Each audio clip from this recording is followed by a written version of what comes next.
DTM racer quite a long time ago, and Pierre Errath, another quick amateur, and they're in the Gentleman Trophy. And as the car brakes for the chicane, it doesn't half bounce and weave. Yeah, it was a little bit unstable, the front of the car moving around there. You can see again the back end of the car. Now, I'm saying maybe the car's at fault. Maybe it's not the car. Maybe there's a little bit too much effort going into the steering wheel, too much effort going onto the brake pedal, and it's a lot of correction going on where really you want to try and smooth that out and let the car do the job. It's good to have this team moving from the VLN into the Blancpain Endurance Series 4 this year. Very, very smart paint job as well on that. Nice to see something other than a red Ferrari. We've talked about blue and white ones. Now there's the very green Ferrari. Yeah, I was watching a bit of golf from the US Masters the other evening, and Lee Westwood was wearing a very similar coloured shirt.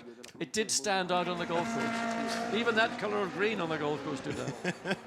Just the right hue.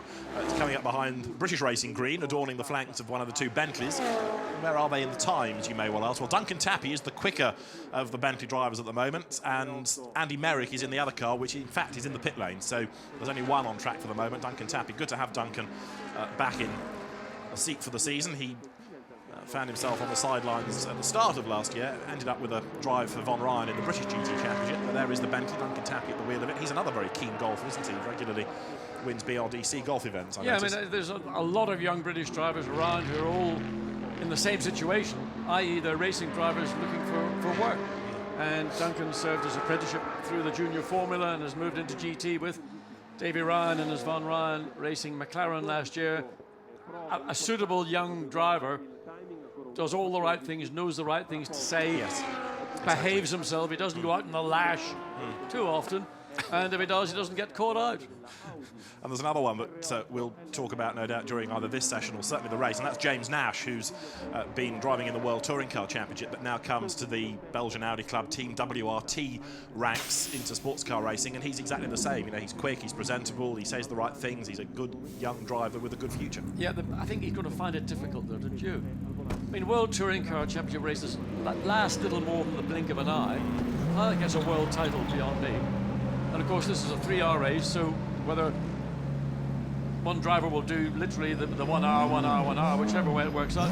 But it's quite a different stint compared to doing a very brief, crash bang wallop of a World Touring Car Championship. Yeah. And crash bang wallop in this racing is not the way forward. Definitely not. No, I agree with that. So we'll see how James shapes up. He's saying for this weekend, I want to learn and haven't had that much time in the car. So we'll see. That means he's going to go at it 100%, flat out, full commitment. Anybody that says, I'm here to learn, I'm going to watch, I'm going to listen to my teammates, take it all on board, close the door, wallop. Like the blue touch paper and stand back. Absolutely. We're a bit low on Porsches, John, this year. I know you're a Porsche fan. Oh, don't start on me, We've please. only got 2, I'm sorry. Don't start. But we have got more Astons. It's the 51st anniversary of the 911. Surely somebody's got to have the grace to drag a couple of GT3s out. Well, there you've got 93 into the pit lane, which is the Eric Dermont Franck Pereira car. Very quick when Franck's behind the wheel of it. Eric Dermont is the AM in that Pro-Am combination. Yeah, just a duo, 2 drivers in the car, and really for a 3-hour race. I mean, how are they going to get around that? Of course, it's only a maximum per stint. And look at the Aston really, again, snaky coming down into the chicane at the end of the pit straight. This is a dark horse, I reckon, in Pro-Am. You've got behind the wheel of it at the moment Richard Abbott, who doesn't really get the recognition he deserves. He flies under the radar in the UK. Joe Osborne is another driver. Is he another helicopter pilot? Not that low. And Mark Poole, who is quick, and he's the bill payer. And they may not be class winners this weekend, but I reckon this car, which went so well, remember, at Silverstone last year, the only other BES race they've done, I think that could be a dark horse for a podium in class. That's one to watch. Yeah, I mean, I remember certainly at Silverstone last year, Aston used the rule book very cleverly, which to some of the more regular competitors they felt was not quite motor racing. Whether the Aston has got the same level of insight, use of technology, whatever, it'll be interesting to see. It was a brilliant car at Silverstone, and who can forget the domination of the Gulf Aston Martin. Well, this is a Barwell-run car. It's not a factory effort as such, but you've got good drivers in it, a good team running it. So, as I say, it's one to watch over the course of the race. Is Richard Abbott, I said, didn't I, driving it at the moment. Richard doesn't know Monza all that well, but he's doing a pretty decent job. He's 7th in class at the moment. Well, he looks like he knows his way around the racetrack sufficiently well, because just watching the Aston coming through the Ascari chicane, the car looked poised, the driver looked like he knew where he wanted to point the car, and he had the car attitude pretty much as I would think, that's looking good to me. Great shape, that car. There's another Aston that's new to the championship this year for the Oman racing team. It comes from a squad based in Rootham in Kent, obviously. Where else would you find the Oman racing team? In other words, motor-based, David Bartram's team. But 38, the MP Motorsport car, Lockpool car, comes down the pit road. And this session is 90 minutes long. We've had the first 20 or so. And it doesn't affect the grid. It's a chance to cycle all the drivers through to try and give them some track time and also to try and get everything set up ready for qualifying and for the race. Laurens van Thor and the WRT Audi currently quickest, just about matching the time that was set a little bit earlier in that practice session this morning. Again, I think everybody, they want to give each of the 3 drivers, or in some cases just 2 drivers, cycle them through, get them into that rhythm that is so important for an endurance race, but to try and do it, as I mentioned before, as economically on your Pirelli tyres. Now, this is an interesting little drag match, isn't it? Audi versus BMW. You're looking at Audi number 3, which has got Frank Stippler at the wheel of it at the moment. Frank Stippler, we know, is a hero in these cars, from not just Blancpain, but also his heroic effort 2 years ago in the Spa 24 Hours and his drives in the GT1 World Championship. So, number 1 Audi, John just talked about, Laurens van Thor is the gun in that car. This is number 3 Audi with James Nash and Christopher Mies as the other drivers of it. And this, again, is very much a potential winner. The car, in terms of times, currently is 5th in class, and it is therefore 10th overall. Car number 3 Audi then. Frank Stippler, another hugely experienced driver, not just of modern GT cars, but he's still very quick in historics, in Marcus von Ernhausen's fleet of Jaguar E-types, or Alex Friani's Alfa Romeos, for example. He finds something to race just about every weekend with Frank Stippler. And my friend David Fitzsimmons' Alfa Romeos indeed, as well. Yes, and it is actually David who owns the Alfa GTA that I watched Frank Stippler, albeit on television. Absolutely phenomenal drive at the Goodwood Revival in the touring car race. And that little GTA, I want one of those babies. I think they're gorgeous. All Alphas are gorgeous, John. From a man who is a Nissan driver these days. Who? You're still an Alpha driver? Oh, absolutely. A 147? Yeah, no, Mito. Mito and the Spider is the current fleet, yes. Is it the twin or is it the proper 4-cylinder job? Proper 4-cylinder, turbo, terribly nice. The Mito and the 2-litre Spider. Anyway, we digress, because Audis are what we're looking at. Number 1 has gone back out again, the Laurens van Thor car, with Marc Basseng at the wheel of it now. Former GT1 world champion. And over the timing line goes number 3. Where does that slot Frank Stippler? Does he improve? He does, but he stays where he was pretty much, at 49.6. So he's over a second slower than Laurens van Thor. Vincent Voss in the middle of the huddle there, the driving force behind Team WRT. Interesting, just watching the sector times. The Kessel Racing Ferrari of Giacomo Petrobelli. Fastest in that middle sector, but the lap time hasn't reflected the pace. Down in 6th place. Yeah, Petrobelli back in the championship, having had a really awful time last season. Drama here, the car caught fire at Silverstone, and then he backed away from the championship. So a new team and new optimism, hopefully, for him. Number 19 is another one to watch. Hubert Haupt, Abdulaziz Al-Faisal and Andreas Simonsen. And the Mercedes, run by the Black Falcon team, has got Hubert Haupt at the wheel of it. If you've got a very long memory, you might remember Hubert Haupt in the DTM in the late 80s, early 90s. And then he had a few years away from the sport, has come back as a quick non-career driver, should we put it like that. He can still deliver, but he's not chasing the dream anymore. He's had a successful business life as well. Well, ultimately, that's where, if you're not getting the drives you want, that's where you've got to move into. That's the sister car, walloping the curb and running wide, number 18, with Vladimir Lunkin at the wheel. That's a car that runs in the Pro-Am category. Lunkin, Yuri Loboda and Mikhail Loboda come out of Russian touring car races. So it's a busy old grid. Now, off to the Oman. I told you that we had another Aston. 44 you caught a glimpse of there. The Ahmad Al-Harthi, Michael Caine, Stephen Jelly car. And who's behind the wheel of it at the moment? It is the Omani himself, Ahmad Al-Harthi, who was a class winner last year, if you remember, at Silverstone when he drove with Miro Konopka in the Porsche. Absolutely. Indeed. One of the few times that we had a Porsche. I know it won its class. That's right. Albeit in the pit lane, I think. Was it in the pit lane? It wasn't healthy at the end, I know that. I think you're right about that. Yes, it was walking wounded. But this is a car new to the championship, new team as well. If you follow touring car racing and you look at chewing gum pots, the Airways Racing Ford Focuses, it's the same team, Motorbase, that runs this car. And Michael Caine, who with Ahmad Al-Harthi races in British GT. Michael was British GT champion 2 years ago. And Stephen Jelly, the third driver, again, very quick, John, came out of Formula 3 in touring cars and Porsches. Yep, and did some GT racing last year as well. That's so right. Stephen Jelly, a young man, tall, lean, but fits into one of these cars without any difficulty whatsoever. And driving for Aston Martin, again, you talk about the other Aston, that it's potentially one of the dark sheep for the race. Stephen Jelly's car got to be there as well. Absolutely right.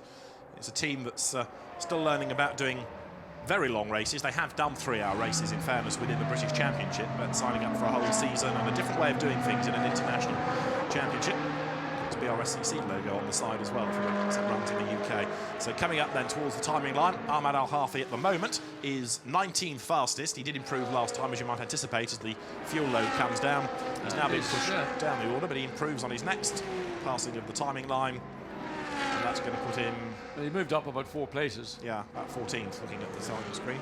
There is Michael Caine with his drink, Stephen Jelly with his crash helmet, and the lithe frame of David Bartram in the middle. Okay, boys, we want a 48 here for the team, for the cameras. That's the team talk. Come on, guys, go quicker. But David himself used to race very successfully in saloon cars. Started off his racing career in the Ford P100 Pickup Championship in the late 80s, which was not one of Britain's most successful categories, it has to be said.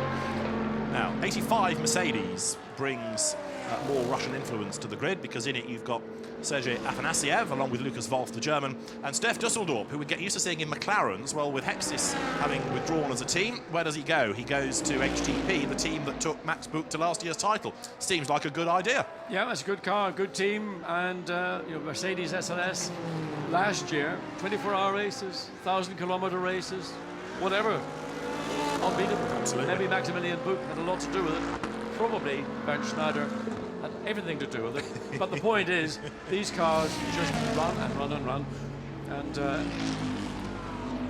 I spoke to Max Buch yesterday, and I said, you won the championship last year having only done 3 races.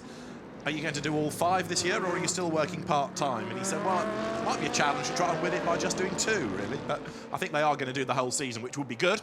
Max Buch will come to, no doubt, but just to touch on his co-drivers for a moment, because he doesn't have Bernd Schneider with him. He has Nico Verdonk, who's had a win in this championship before, and Harold Prima, who we know is an experienced driver. He's been around the block quite a few times now in sports car racing. He's been a sports car driver for many, many seasons.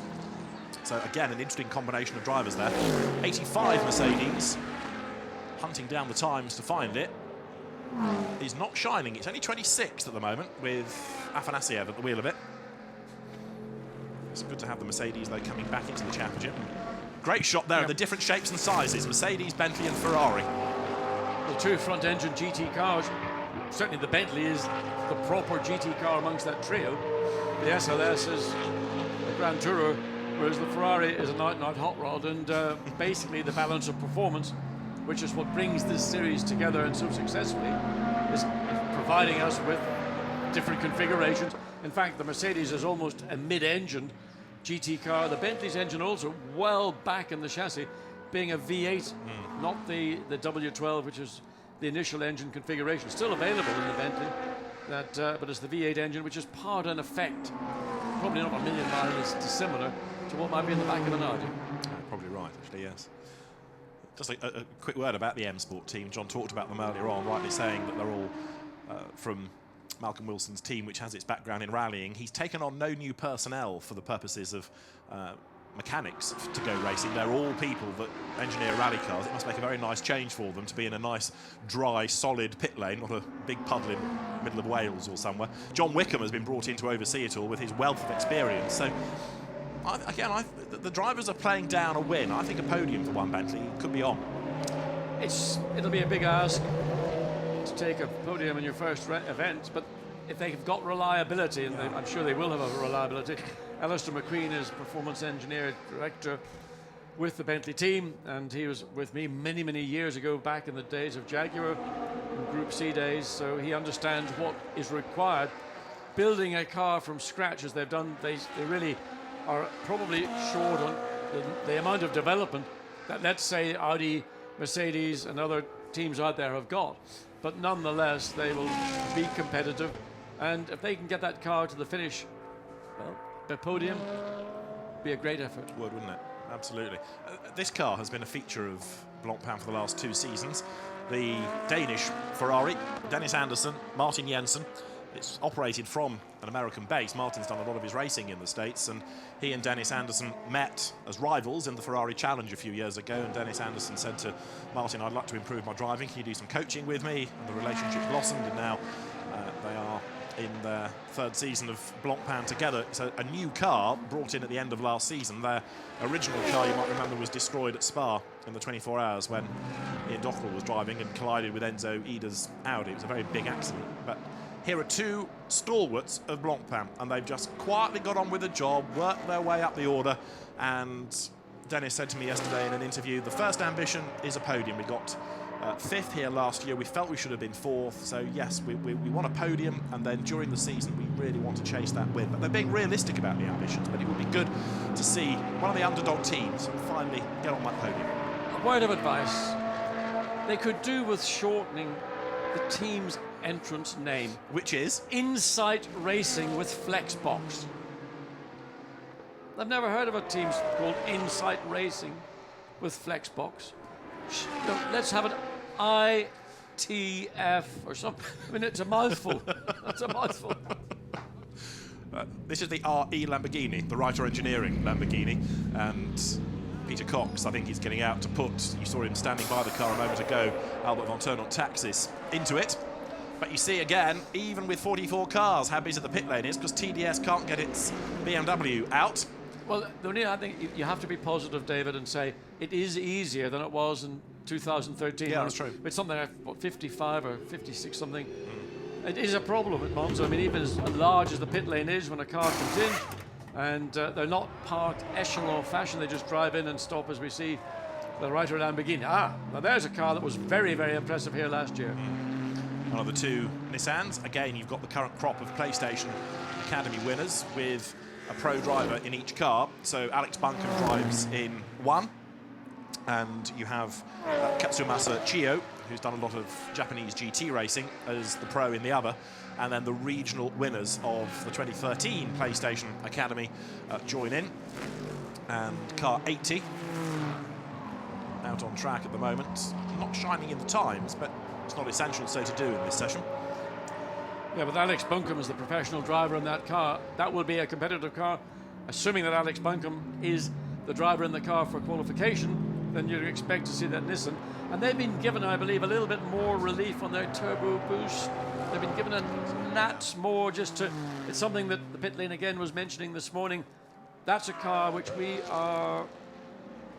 Okay, maybe the strength of the team will be the Alex Buncombe end of it, or his Japanese colleague, whereas the amateurs may not necessarily be able to deliver, but potentially a very quick car. Yeah, I think you're right. I mean, we found last year, didn't we, that the car became more competitive over a race as the season worked on and the new drivers gained more experience. It's the American Nick McMillan in the car at the moment, and he was a Monza. He walked the track. He's done it on a simulator, but now he's doing it for real. And so as the drivers get more used to it, so the results for the team as a whole will come. We know, for example, yes, Alex Buncombe's going to be very, very strong in his individual stint. This is Harold Primat at the wheel of 84 Mercedes, which is the Max Buch car, the reigning champions car. And the 3rd driver, we touched on it a little while ago, but just to remind you, is Nico Verdonk, who's only missed 1 race ever in the history of Blancpain. He's been another real stalwart. Variety of cars he's driven over the years, McLarens, Ferraris, now Mercedes. And the Nissan getting all squirmy in the background. Yeah, coming out of the second Lesmo, the back end of the Nissan decided to lose grip, and it stepped out, but not a problem. It was in control. But again, everybody using the tyre. Literally, they've got so few sets now compared to previous seasons. They're having to run down to the lowest level possible, and that was maybe an indication just that Nissan on this set of tyres coming to the end of its useful life. We've still not had everybody venturing out to do a lap time, and I think this goes back to John's point of earlier about the need to preserve tyres. We've got 44 cars here. We've had 38 on track, 37 have done time. So the team's doing different things within this session as they need to do. And we've got still Christopher Haas's, still number 1, I should say, Mark Basseng's time as the best. Marco Seefried's Ferrari now 2nd fastest, number 333, and Ferrari 3rd as well, because Stefano Gai in the Scuderia Viola Corsa car is third fastest. Just when Mark Best saying, I mean, a very, very versatile driver. I came in touch with him when he was driving Lamborghinis, and then he moved into front-engine Seat World Touring cars. I think he drove an SLS Mercedes last year. Now he's in an Audi R8. And he delivers in anything as well. Absolutely. Yeah. And he's charming. He's Yes. helpful, insightful. I mean, a really good, rounded guy. Came via the German Carrera Cup route, like so many of the German drivers did. Kramer Racing's Ferrari you're looking at. Now, what's this in replay? Way wide goes. I mentioned him a moment ago, Marco Seefried, second fastest. Now, that had happened in 1981. That's out of Lesmo 1, I'm sorry. If that was Lesmo 2 in 1981, he would have been in the barrier like I was. Well, you were, yes. But it was Lesmo 1. Just a very tight picture and a little bit too keen to get that reference in. That was your two-part McLaren, wasn't it, by the end of that drama? There was a bit on one side and a big bit on the other. Two-pack. Marco Seefried thought about pitting and then thought better of it. Strange. I wonder, was that... Now, that potentially could be an infringement because you're not meant to do that. You know, fade off to the right to go into the pit lane, then actually go across the pit lane demarcation line. I think that's something maybe stewards might want to say, come and talk to us about it, please. Would that be driver and team getting in a bit of a muddle together? The team saying, stay out, the driver thinking he should come in, and it was a late call on the radio, maybe? Or maybe he was looking down and making an adjustment and, oh, sorry. To his name We stereo don't know, system. but, Yes. but certainly, no, that was the Ferrari doesn't carry a name system. It's got its own version. Charming Italian one, no doubt. Steve Earle's Ferrari you're looking at as well, 111. Freddie Kramer and Daniele Perfetti is the third driver of this car. Quick word about Daniele, because he was the British GT champion 2 years ago, the Italian driver. He, having won the British GT championship in a Porsche, decided to go and race a Renault Clio last season. And having done that and incurred many a dented body panel, has decided to do something different for this year. But he hasn't made his mind up as what yet. So 2 days ago, he got on the phone and decided he'd come and race a Ferrari for the weekend, as you do. I mean, if you want to go and race Renault Clios, it's like saying, just come and beat me up at any opportunity you've got. There is Daniele Perfetti in the yellow overalls, the sweet magnate. Chupa Chups and Frutella sweets are all part of his empire. That is 333 having its second gravelly moment. And I think there may be, looked like the left rear was beginning to look ragged, or whether there was something dragging in the back of the car. There is indeed something dragging in the back of the car. He's going for another moment. He's on dirty tyres, isn't he? Yeah, the deflectors at the rear of the diffuser look slightly out of shape to me. I agree. It's interesting as well, John, watching this, because I've talked about Marco Seefried having taken the car to second fastest. It's drawn attention to itself recently because of its dramas. It's now got one of the AMs at the wheel of it in Vadim Kogai. Now, here's an example of how your race can be affected by your co-driver who's on the verge of another moment at the first chicane. Marco Seefried, we know he's quick, he's done a good job. Put another driver into the car who just is not at that level, and suddenly it's got a different complexion altogether. Is he another product of the Russian Touring Car Championship scene? Yes. Driving Lauders is not the same around a racetrack in Russia as it is coming to Monza, one of the greatest all-time racetracks in the world, in a car synonymous with Monza. And the more he goes offline, the more guns he's going to pick up on those tyres, and therefore the more he will go offline. And it's just a vicious circle, this. Oh, in the background, Ahmad Al-Harthi getting all sideways. Yeah, the Aston, again, just about kept it off. The trouble is you run the curve and the exit of the second chicane, it just drops you into that gravel, and then all sorts of issues can arise. It's not if, it's when the next moment's going to come out of that car. And I think now Vadim Kogai has abandoned all hope. Well, there's a waved yellow flag somewhere further on the racetrack, I think. Or that was just a wave flag. Whatever it was, anyway, the Ferrari dropped right out of it. Yeah. And whether he just felt the pressure of the cars behind, he wanted to be a big, brave move up the inside into the Ascari chicane. Well, his last lap, which I know wasn't very tidy, but it was 4 seconds off the best that Marco Seefried had done in that same car. Go figure. Do the math, as they say. Now, how's the Oman Aston doing in the hands of... It's now Stephen Jelly, in fact, at the wheel. So that wobble was a jelly wobble we saw coming out of the chicane a moment ago. Again, going into Parabolica, the car, the back end just initially at apex, wanting to get away. Stephen Jelly gets it into control and makes a good exit out of the long Parabolica corner. The corner that starts, it's almost in distance, it's about 400 meters long. It's a long, you've got a very early apex, then you run it very wide, and then you let it just sort of float all the way hard on the throttle, pulling gears as you're accelerating out of the corner. Great corner, wonderful, wonderful corner to drive. And unchanged pretty much, isn't it, over the years? Pretty much. I mean, the only change has been to the outside of the corner where they've extended the runoff areas and the Porsche gets it wrong down at the first chicane. Talking of runoff areas, and that's what you're meant to do. If you get it wrong, don't try and fight the car and turn it in and risk an accident. Just go up the escape road. That's what it's there for. The drivers were told this at the drivers' briefing yesterday. New race director as well for this year in Alain Adam, another experienced race director who's in charge of the endurance series for this year. That was the Eric Dermont Franck Pereira Porsche that straight on. And he's back on track. And Franck Pereira at the wheel a bit, so he doesn't often do things like that. In fact, when I unearthed him this morning for an interview, he was busy on his computer watching onboard laps, studying all the data and looking at lines. Well, he didn't look at the chicane, clearly, because that was the bit he got wrong. Why would a driver who's experienced want to do all that? I mean, surely you've got to think with a brain. You just plug into it and you say, last time I raced it, it hasn't changed. I did this, and this.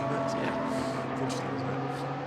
Now, how are other teams faring? That's the McLaren of the Boots and Gignon team, 15, which is Carré Mauger, Olivier Grotz and Frédéric Verviche. Another mixture. Frédéric is a class winner, Carré Mauger is an experienced quick am, and Olivier Grotz recently out of karting. Now, have we seen, certainly I don't think we have so far on screen this morning, the two ART Grand Prix McLarens? Not yet. With particularly Alvaro Parent and Andy Soucek in sister cars, Grégoire de Moussier, Alex Primat, Kevin Esther, who was stunning, absolutely mind-boggling in Baku at the final sprint, Blancpain sprint, and so stunning, he got a factory driver's result. He's always been good in Porsches, Kevin Est, but people sometimes get pigeonholed as being one-trick ponies, good in one type of GT car only, and that did him, as you say, a huge amount of good, proving how good he is in something else. But also, in a sense, proved just what a great car the McLaren can be. Yes. Was it dominated in Baku in City Challenge days as well? Different circuit, I know, but it seems to go well out there. It came back when the race was finished. It was literally, I mean, battered, bruised, carbon fibre. How the car actually got to the finish, but nonetheless, in Baku, phenomenal event, great racetrack, and Kevin Hestra established himself in the way that a racing driver can do with one really good effort. And Stephen Jelly makes a complete jelly of it. I mean, that was not really what you'd expect. Down the inside, slightly offline, dirty line, a little bit too quick, and he had just to go straight on.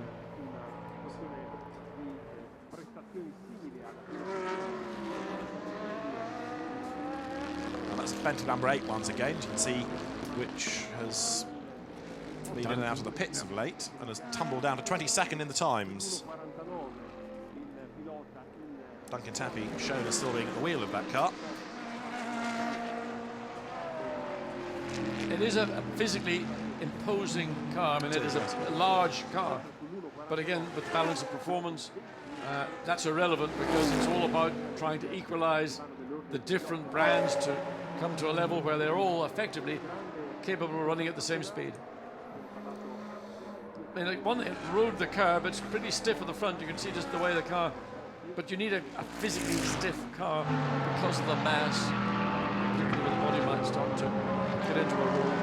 So looks like it's got a roll stiffness of the Bentley is pretty high. It's great to have the name back in sports car racing, in GT racing particularly. The car seen in the Abu Dhabi 12 hours at the back end of last year, but it's still in the infancy of the project. But I mean, here is one of the great historic names, isn't it? Yeah, one of the things maybe is rather sad is one of Bentley's ambassadors, 5-time Le Mans winner Derek Bell, not here this weekend. And of course, everybody misses Derek telling us innumerable times how we had dinner with Steve McQueen in LA and his lovely wife at the time. I mean, you know, I think probably it's the best known story in motorsport. No doubt he will be at Silverstone. Perhaps might tell us that. Well, we have to wait and see. Absolutely. I'm not entirely sure. Let's look again. And again, there you get an indication. That's a big whack, isn't it? That is a good whack, but yeah. You know, the car is what I would call a very tight car. It's the roll stiffness of the car is very high indeed. To control the mass, because if you let that mass get out of control, then the car will be much slower. Duncan Tappy, curb happy. Yep. Gets it right for the rest of the chicane, powers on, and he improved, in fact, on that last lap, yes, despite the curb, or maybe because of the curb, he went slightly quicker, so 21st is that car. Now there, I think you wanted an ART Grand Prix McLaren. There's one nestling in this great traffic jam coming down to the chicane. Confusingly, in different colours. Yes, it is. This year. Looking for the familiar colours, but that's one of the Bootson cars, in fairness. But you've got ART in the mix somewhere. 98, 99. Yeah. Dust settling from out of the chicane. Isn't that a great shot, though? Just a full straight of different cars. Archetypical Monza. Cars coming out of the Ascari chicane. First time I raced at Monza in 1971, there wasn't a chicane at Ascari. Formula 2, and Monza was known in those days as being the slipstream racetrack, really for whatever it might have been. Formula 1, Formula 2, even in the great days of sports prototype racing. GT40s and Ferrari P2s, 3s, 4s. My favourite, of course, the wonderful Porsches. Yes. But only probably about 2 litres. They hadn't really gone into the 908s at that stage. They just got into the 908s around about 1968, 69. The 917 was still to come. The 917 was still waiting to scare the bejesus out of anybody who ever drove one before John Wire on Gulf Racing got its hands on it. Yes. And made an aerodynamic change which transformed the car into the great winning car it became. Probably one of the best storytellers of that era is Brian Redmond, isn't it? He's got some great tales that coming out with his knuckles white. Did he have dinner with Steve McQueen as well? He hasn't told me that. Oh, well, I better find that one out. We're at the halfway point of the session, which hasn't really shuffled the order too much. That's why we told you too much about the times, although one cheer should be reserved for Bentley 7, which has gone sixth fastest now, courtesy of Stephen Kane. Good man, Stephen Kane. Again, we don't know what configuration the car has been in, whether they've had a fresh set of tyres or whether it's just down to Stephen Kane's ability behind the wheel, but certainly encouraging. And in fact, looking at the times a little bit earlier this morning, Bentley were up in 5th place. Guy Smith did a time 1:48.6. Let's look at Stephen Kane, 1:48.09. So Stephen's gone slightly quicker. So that's a competitive time. It is. It is. It bodes well. Interesting to see, given where that's what's linked to, I say, Duncan Tappy's car 21st and back in the pits, whether they're doing different things on setup at the moment and whether they'll then study the data and bring the two cars together or allow each car to go its own way. Interesting to see how the teams are attacking this, because they are still developing. They need to learn as much as they need to win for the podium. So we're into part 2, as it were, the second half of this session, and again the Variante Ascari is catching out 1 or 2. Let's see what dramas before the Ferrari here of Alessandro Bonaccini. Looks okay, looks okay. Oh, a bit aggressive, but seems to get away with it. The Kessel Ferrari rode the curb pretty well, and you can see that the Ferrari maybe not quite so stiff. Oh, and there's a problem in the barriers. Is that a McLaren? That's a proper off. I've got a horrible feeling that's ART type McLaren. Let's just see. Trying to get a view as to where on the racetrack. I think I'd like to be out of the Ascari chicane. It's hard to tell. It's a very tight camera angle. So I was fearful it might have been parabolic, but you might be right. Let's see in a moment when the car's door opens. It's one of the Boutsen Gignon cars, in fact. It's 15, the Auger Grutz Verviche car.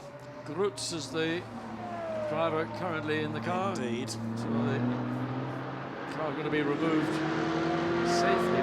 Just hard to tell. Oh, it is, you're right. Very early in the parabolica. No, yes, it is. Yeah. It's very early in the parabolica. So And we off might probably, maybe we get another view of it.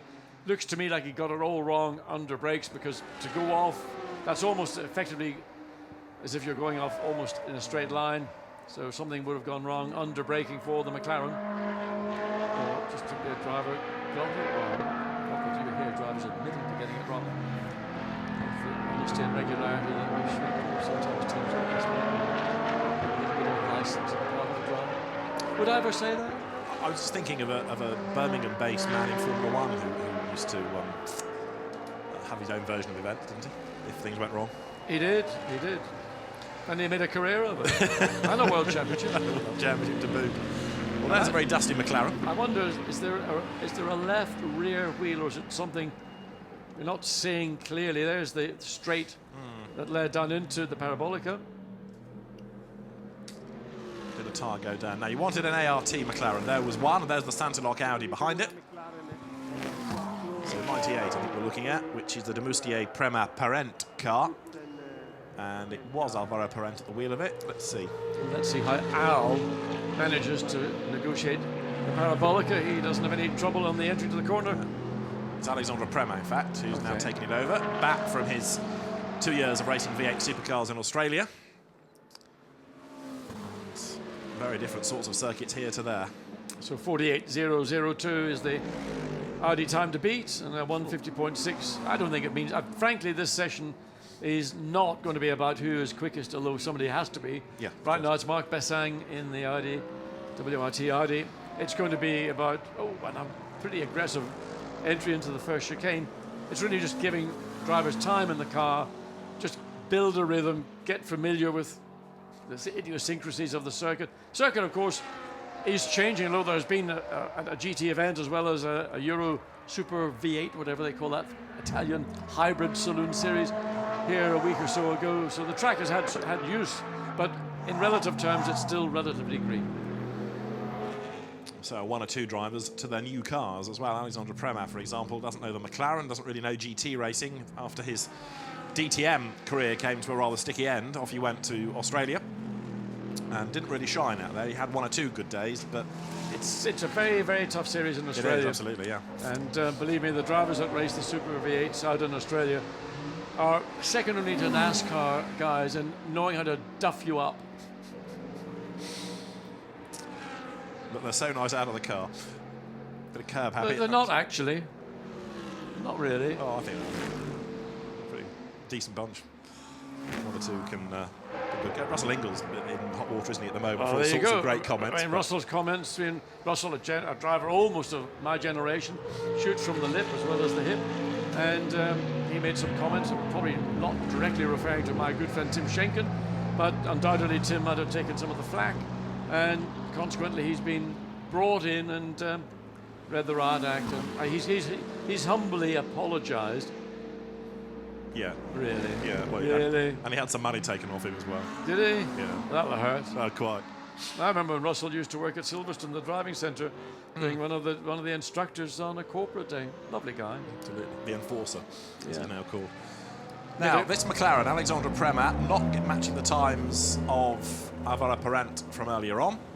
Meantime, over at Santilok, that's where you find Stefan Ortelli and Greg Gilver this year, along with Edward Sandstrom, who will be next into the car. Haven't yet got to the bottom. People are remaining a bit tight-lipped on why Sandstrom and Ortelli have been shunted sideways, if you like, away from WRT to the French team. difficult to tell. I mean, Stefan Ortelli has always been the sort of fallback guy in an Audi, terrier as a race driver. And with Van Voor last year was a pretty formidable, seniority and experience with youth and natural, raw talent and speed. So I'm sure there are very sound reasons. We might find them out a little bit later. Stefan Ortelli, former Blancpain champion, if you go back to 2012. There is 25 Audi, which is a car that runs in the Gentleman Trophy. This is the Jean-Claude Lanier, Claude-Yves Gosselin, Marc Sourde car. Who did it put behind the wheel? Claude-Yves Gosselin, who is very experienced. Go back to the 90s. You find him in Formula 3000. He was a mainstay of FIA GT for Paul Belmondo's team, amongst other things. And if you've watched any action movie in the last 2 decades, chances are, if it's got a European theme, Jean-Claude Lanier will have been the stunt arranger for it. The Bourne Identity was one of his, Ronin was one of his, certain James Bond films he's had a hand in, and Jean-Claude Lanier, I think, spends more time these days being a stuntman and arranging stunt driving teams than he does racing, but he can still deliver. I thought Val Musetti did all that. That's a decade or so before, but you're right, he was the other great racing stuntman, wasn't he? Yes, he was. Yeah, a very quick driver in his own right, Valentino Valmazetti. But Jean-Claude Lanier has kind of taken over that mantle in recent years. But Rona, I mean, I've seen it. Some of those stunts were just, it was too much. There was just too much. It's my favourite film, John. Oh, come on. I mean, what was Robert De Niro in a movie like that for? Apart from earning a few quid. That's Marc Sourde. Yes, indeed. And there is Jean-Claude Lanier, discussing his next film, possibly. He's thinking about the payday, probably, more likely. Absolutely. So 2 stalwart drivers. I mean, they're not in the first rush of youth, but 2 great characters. And that is, to me, the essence of Blancpain endurance racing. Great. I mean, if you've got professional drivers in it, which, of course, is the end of the grid that probably we're going to be talking about most. But really, to me, oh, way off on the exit of the Ascari. Again, lots of runoff available, and the car really didn't slow down that much even through the gravel. No, you're right. Go back to that shot of Lanier. So you're absolutely right. That's what the championship needs, as well as the pro drivers, guys that can come along, still race, still enjoy themselves. Mark Sword's early days of racing go back to 1971 in a Renault 12 Gordini, and he's still enjoying his racing. Sun Zheng is the man getting back onto the circuit in replay, Formula 3 racer. He's driven in the Chinese Audi R8 Cup, fourth, I think he was in that last year. So he knows the car, doesn't know Monza that well. And he's brave. Clearly. He never lifted. He never lifted. We like this. I do like the livery of that car. I think that works really nicely. Well, the gold and purple is very decadent. Yes. And a bit of red on the top just to make sure that it doesn't overdo it. Yeah, it's nice to see unusual colours that you don't see purple and gold, certainly with a red hardtop, terribly often. And I can't think of the last. I'm sure there were purple race cars in the past. In fact, I think it's purple, not the international racing colours of Egypt. In fact, there was a car called a Sphinx from the 50s. It had an Armstrong Siddeley engine, and it raced, Goodwood, Silverstone. Anyway, let's get on with what we're looking at: the Audi gold, purple, and red.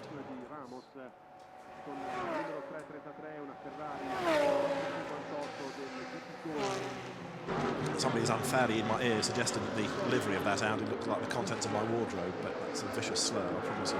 But it goes well, this car, it's going quickly. And we've got a car that's under investigation. In fact, we've got two cars under investigation. One of them is the Christopher Mies, James Nash, Frank Stippler Audi for improving its time under a waved yellow flag, and another is the Joe Osborne, Richard Abram, Mark Poole, Aston Martin for doing exactly the same thing. So that will go to the stewards. It will, and there will be penalties. It doesn't take long for the old penalty machine ka-ching to get into action. Although in fairness, the financial penalties are put in a fund which is then either given back to the teams via prize money or it goes to a charity. It does not, contrary to popular belief. Do you mean the FIA? No, because it's not an FIA championship. But every event is sanctioned by the FIA. Yeah, but no. It goes. Stefan Rattel was keen to tell people yesterday at the briefing it's either prize money or we'll give it to a charity. What about the TV commentary booth? We're not a charity by registration. We're working on it. Oh, Antoine Leclerc certainly giving it large, coming through the exit of that little additional hump has been placed there. I think that looks to me like it fairly new. And again, it's not just for this event, it's for all events, to stop drivers cutting the inside of corners. You can just about get away with it with something solid like a GT car, but we've got other single-seater series racing here this weekend. They must be absolutely, well, it means they're not going to be able to drive the Ascari chicane the way they would like. And track limit's a big issue in the UK at the moment with... Quite right. Yes. Pressure cans being put behind the curb to take a photograph of it like a Gatso speed camera if you do it wrong, and you get referred to the officials. And so far, actually, major race meetings in the UK, people are behaving themselves. Now, put up walls around make it a street track. Stop drivers abusing racetracks. There's no point talking about it. You've got to do something dramatic. And then the circuit owners say to you, oh yeah, but we have motorbikes on our circuits, can't put walls on. Well, has anybody been to the Isle of Man recently? Right. Or Macau. Yeah. Yeah. Exactly. Or any of the road circuits in Ireland, which, yes. I mean, Cookstown 100 or the Banbridge or whatever it happens to be. Come on, guys. Don't disagree at all. Andy Merrick there looking on to see how his Bentley is doing. Guy Smith's at the wheel of 7. James Nash is at the wheel of Audi number 3 now. And the session has got, just over half an hour into the final third, very nearly. So Cesar Ramos is out, last lap 150, which is, well, he's 1 and a bit seconds down. Well, actually 151 in round figures, so he's best part of 3 seconds down on Marc Bassang and that's in the car, but probably hasn't done a huge number of laps. And bear in mind that Cesar Ramos is new to the Audi this year, and he was part of the winning team here last year, NA Ferrari. Yeah, but doesn't he drive an Audi, doesn't he for a Portuguese team? Check it out and see. Final change of Bentley. Tappy watching on.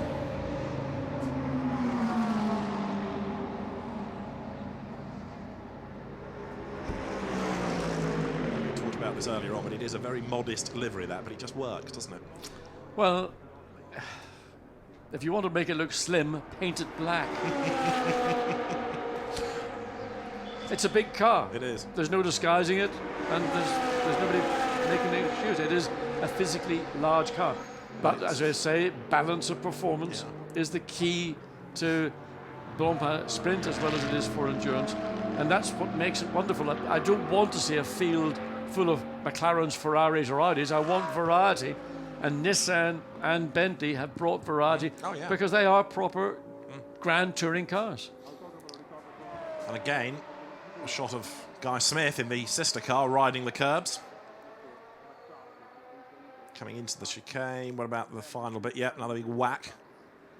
Yeah, I mean, he's whacking it just at the point where that additional sort of sleeping policeman, or however you choose to describe it, lights flashing. Is that an indication that he's in first gear? It might well be. So. A speed limiter might be applied. That's what it is. So there they are, the two of them. One in, one out. Now, all you need now is Wolf Banato to step out of his grave and walk in and join that photograph, and you could be back at Le Mans 1929. Not enough tweed in that pit lane at the moment, is there? Wait until you get to the grouse season. You might find a few grouse being fried up in the back of the paddock. Hospitality will be the one to go to, you're right. Now, how else are people getting on in the session? We've touched on one of the Nissans. This is 35, and this is the Marshall Zitsky Miguel Fascia Katsumasa Chio car. So Chio is new to Europe, but very, very good back home. Marshall Zitsky we saw last year because he was one of the 2012 Academy winners. So the new boy in that car to racing is Miguel Fascia. But again, it's going to be fascinating to see how that all gels. There's the 38 Aston, the Mark Poole car that we touched on earlier in the session. Richard Abra back behind the wheel of it. Doing a good job as ever. Interesting, though, just on the Nissan Academy, slightly stepping out of the Academy itself, but Sir Chris Hoy, Olympic Games gold medalist, cycle on two wheels, got a passion for motor racing, about to step into one of these cars. That's right, in British GT, yeah. And hopefully we might be able to persuade him to come and do Silverstone Blancpain or something like that. I hope he hasn't had dinner with Steve McQueen. I'd be fed up if he did.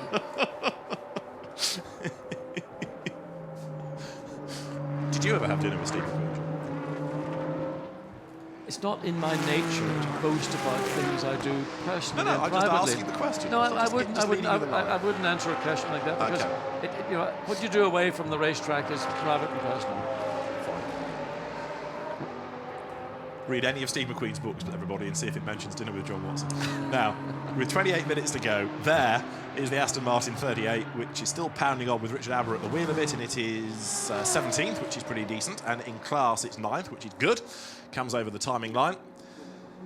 John has made the point, he's quite right, that in this session it's not really about times. Yes, they're interesting, and that is not good. Big problem. That is big the Danish problem. Ferrari. That's the Anderson Jensen car. Red flag. That's going to be a red flag because that's coming out of Lesmo. That's my corner, and that's my barrier. But where's the engine? I don't see the engine on the racetrack. That's a big shunt. Oh, that is a big shunt. And the Tech Pro barrier, you can see it. The front of the car, the bodywork has just been shredded. That's Dennis Anderson, the driver, incidentally. Let's watch and see. The back end probably rides. Come on, let's have a look and see. Oh, he just got it all wrong. And bang. Oh, that was a big impact. And I tell you, if that ProTech barrier had not been there, that would have been a very serious incident indeed. And the red flag has been displayed, and the session with 27 minutes remaining has been halted. I have to say, I don't remember Dennis Anderson doing many of those things in his time in Blancpain, but that's been quite a big hit. That's about as big as you can get and walk away from it. And that car, fortunately, all the energy has been absorbed in the barrier itself.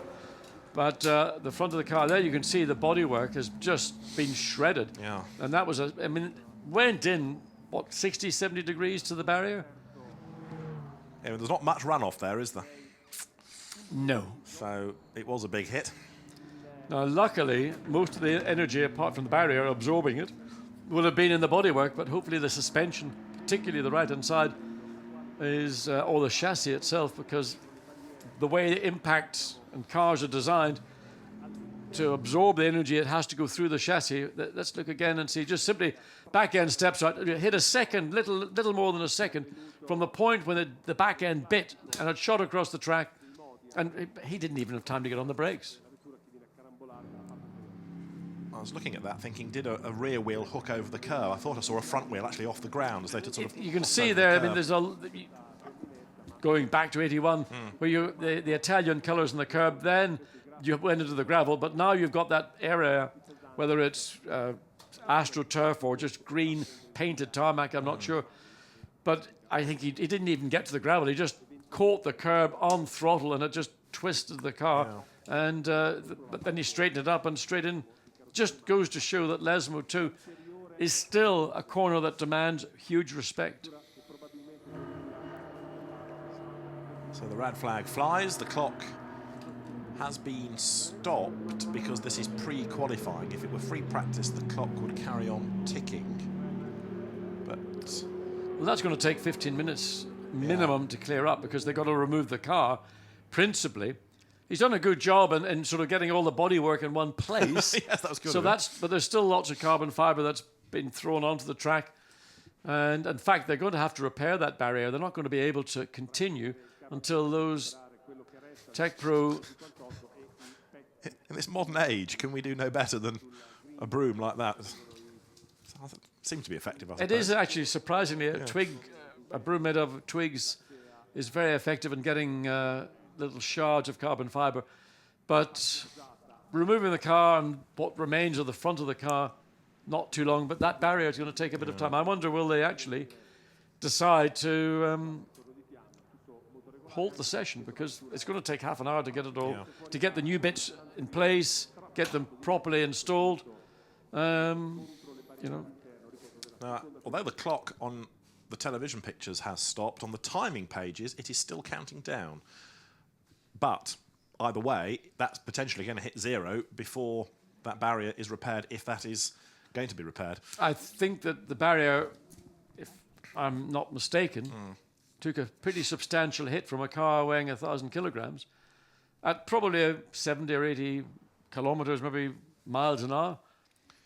So it's not just the barrier, it's what's behind the barrier. So once the damage has been done, it's a risk to leave it and say, oh, well, it'll be all right, you know. Nobody will go in there again. You never know. You don't want to be that race director, do you, if somebody does? So. No, and I think the responsibility and liability on a racetrack today is to ensure that the circuit is at the level of homologation.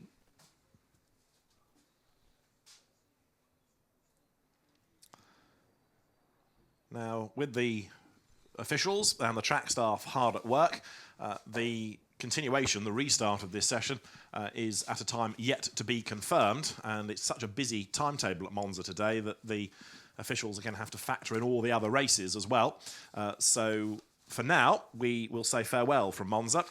Keep up to date with us on the Blancpain GT Series website. If the cars are released once more, we'll be back with you. As we stand, it is Audi, Ferrari, McLaren and Audi in terms of the top 6 in the times, but we'll be back when the cars, or if and when the cars, take to the circuit once more for this pre-qualifying session. Remember that we have the qualifying session itself to come later in the day that will shake up the grid for tomorrow's opening round of the Blancpain Endurance Series. Bye for now.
Ancora qualche minuto con la bandiera rossa che resta esposta sul tracciato, si sta riportando ai box la vettura incidentata, la 458, che ha urtato le barriere alla seconda di Lesmo, per cui fra pochi istanti riprenderanno le prove libere, questa seconda sessione denominata sessione di prequalifica in vista delle qualifiche del pomeriggio. Ripeto, incidente alla seconda di Lesmo con vettura che ha urtato le barriere interne, danni molto importanti, vedremo se i meccanici riusciranno a riparare la vettura di Andersen in questa parte di giornata per rimetterla in sesto, sarà un'impresa veramente difficile con ricordo la vettura del pilota danese Dennis Andersen e del connazionale Martin Jensen, questa 458 Italia del Inside Racing with Flex Box. Ancora qualche istante poi riprenderemo la sessione, il timing presenta circa 15 minuti al termine di questa sessione di prequalifica.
So the session is back live here at Monza, and already there is drama. We've got just over 10 minutes to go, and as you can see, the first chicane has got another obstacle, everybody having to go up the escape road, which in fairness, John Watson, is the right thing to do. You've just got no option there. Now, that's good judgment by the race director to say, stop trying to drive around the car on the first chicane, just use the escape road, that's why it's there. And quite simply, good thinking by the director.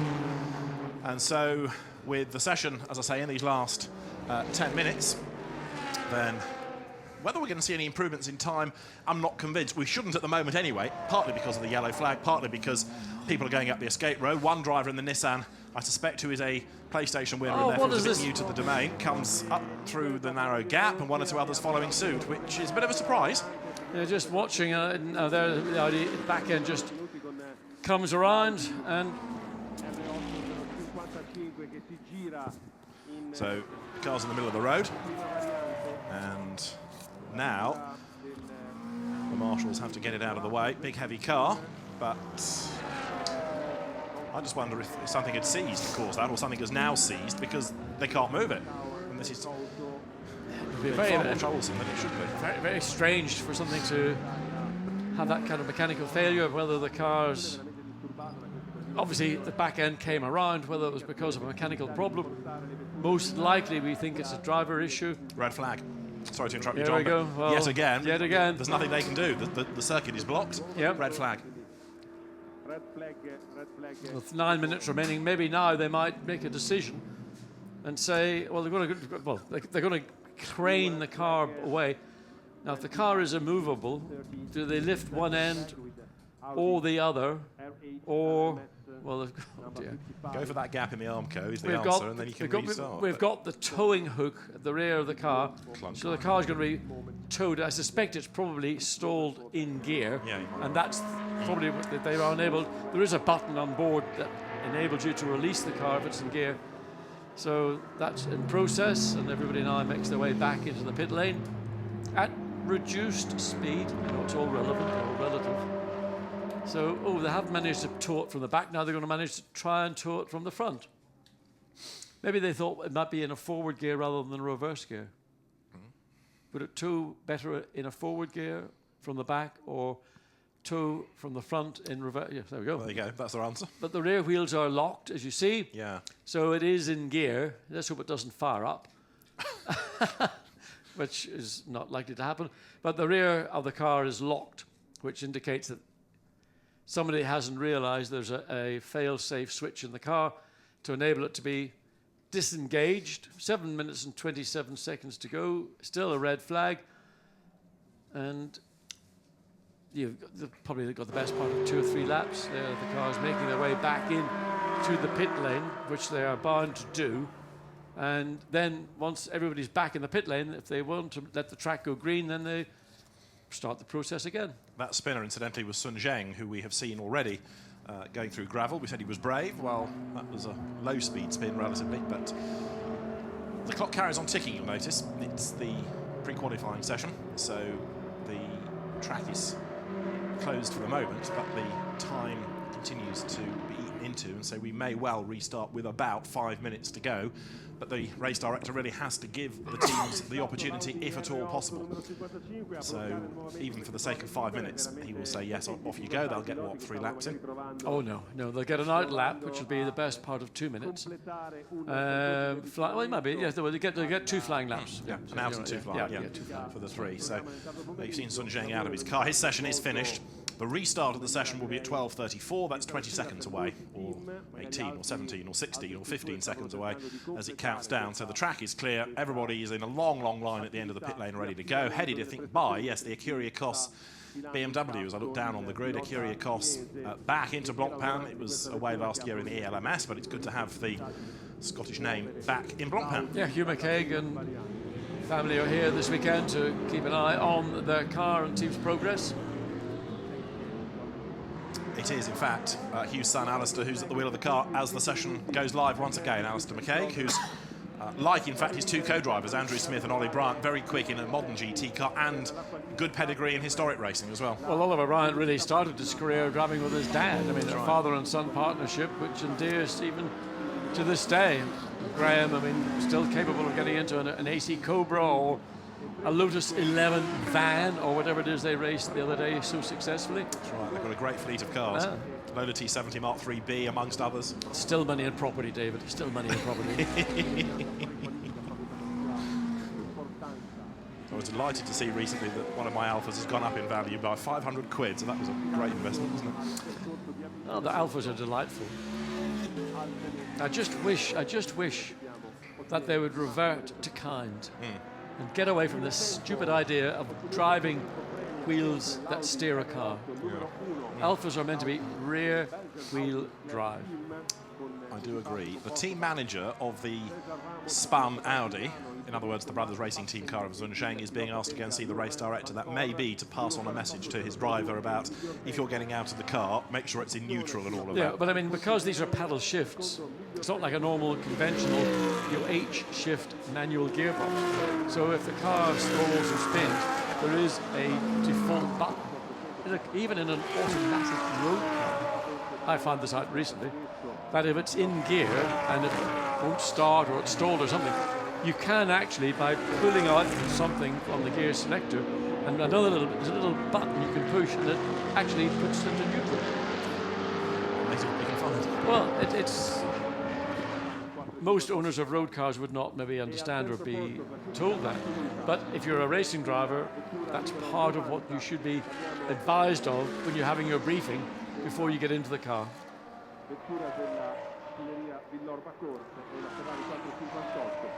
Now, is that Black Bull or Black Rule? Black Bull? Black Bull. How does that differ from another colour of bull?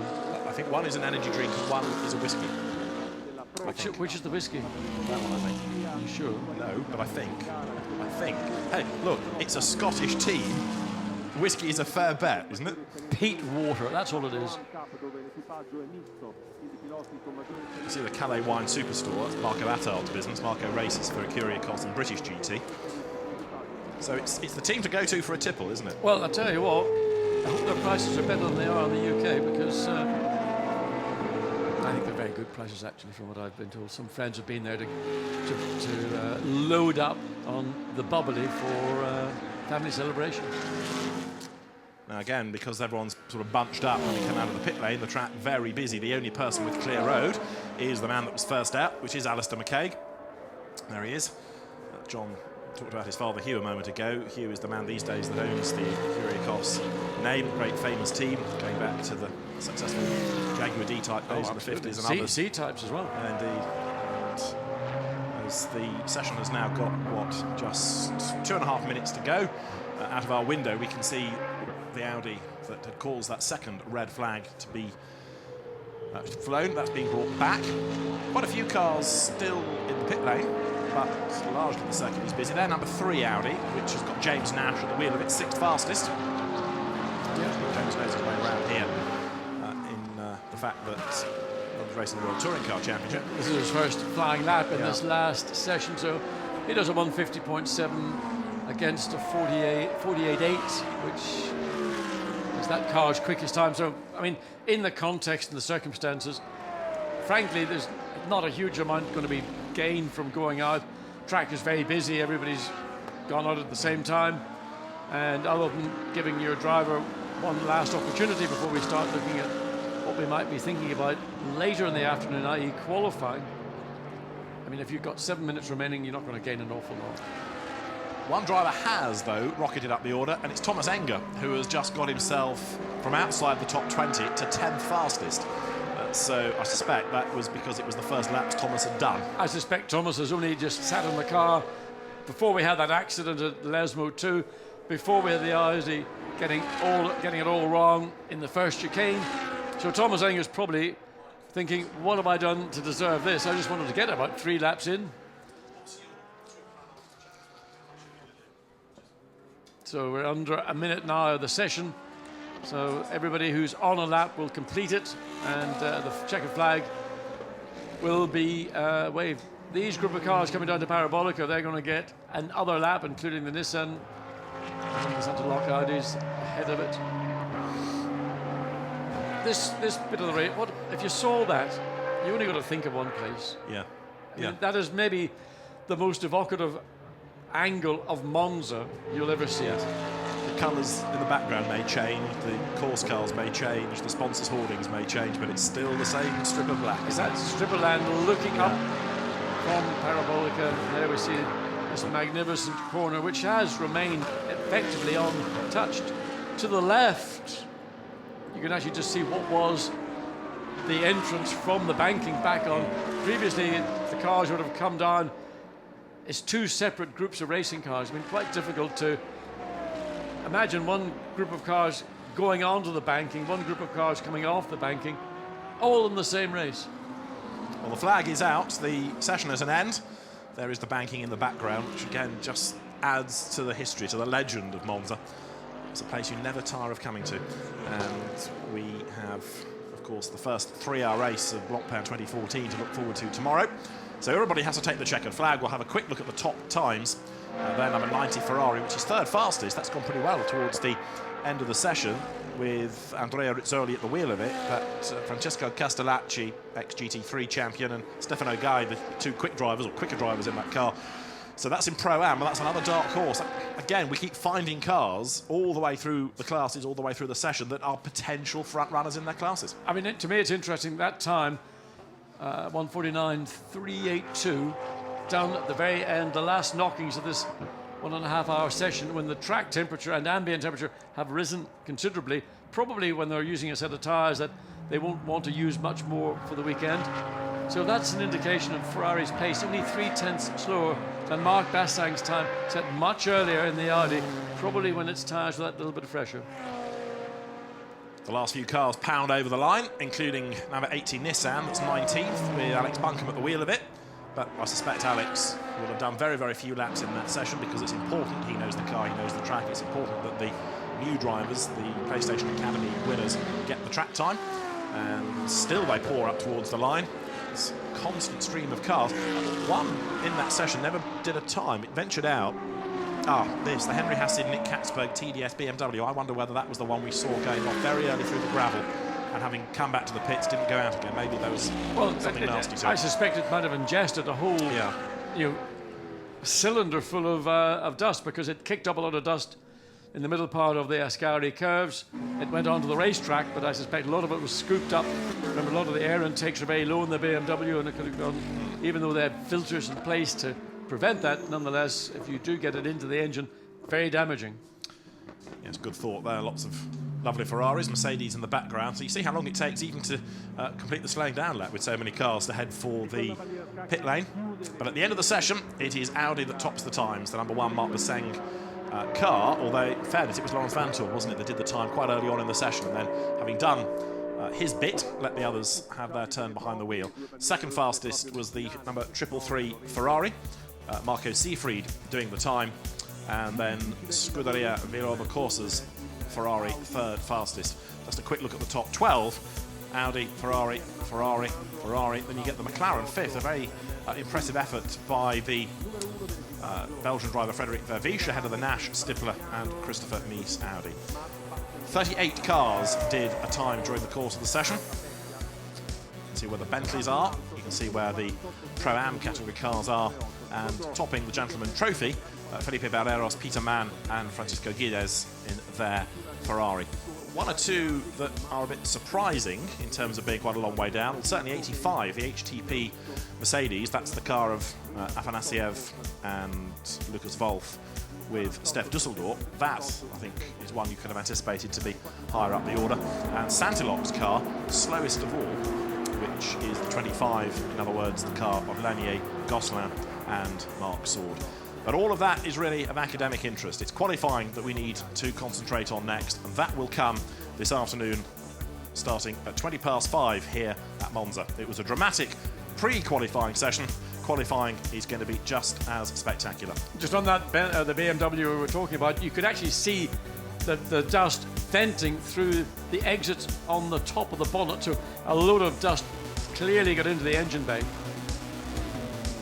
Others just got sideways, others had the odd spin, but of course it was Danny Sanderson's Ferrari that had the biggest whack of all coming out of the second Lesmo. He wasn't the only driver to get it wrong there, others did. There was a lot of curb hopping as well.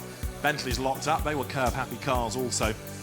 But the scene is set for sure for a very, very good opening round of the 2014 championship. 1 or 2 teams have gone, but they've been replaced by other impressive teams.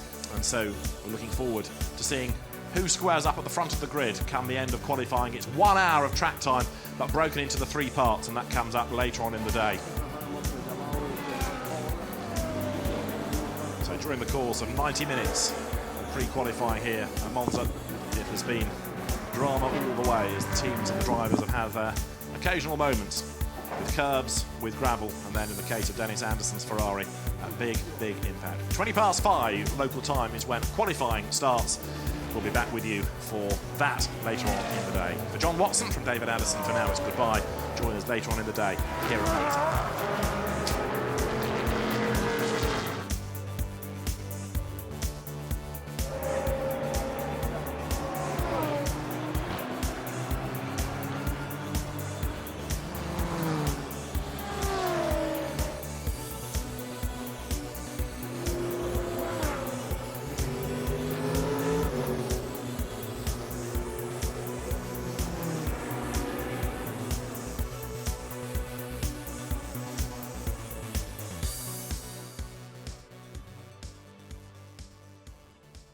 Sempre inserita in classe Pro Cup, vettura del Brother Racing Team, vettura Audi R8, con il problema proprio per questa Audi in prima variante che ha usato anche l'uscita della bandiera rossa, la vettura numero 55 di Cheng Zheng e André Kong.